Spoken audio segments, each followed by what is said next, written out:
হিমালয় পর্বত কি আমার বাড়ির ছাদে চলে আসলো? আরে না না, আমি তো মজা করছিলাম।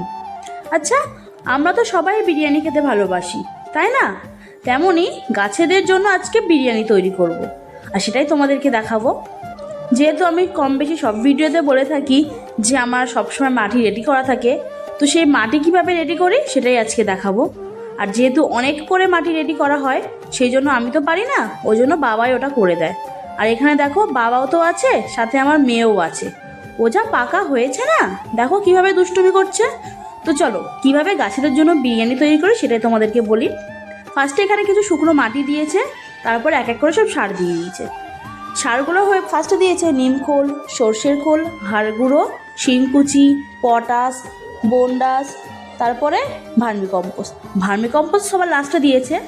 এই দেখো, এক এক করে সব লেয়ার দিয়ে দিয়েছে। তারপরে লাস্টে ভার্মিকম্পোস্ট দিয়েছে। তারপরে কিছু আবার শুকনো মাটি দিয়ে দিয়েছে। আমরা তো বাড়িতে এইভাবে মাটি তৈরি করি। আচ্ছা, তোমরা কেমনভাবে মাটি তৈরি করো অবশ্যই আমাকে কমেন্টে জানাবে। চলো, তোমাদের সাথে কথা বলতে বলতে এখানে বাবার সব করাও হয়ে গেছে।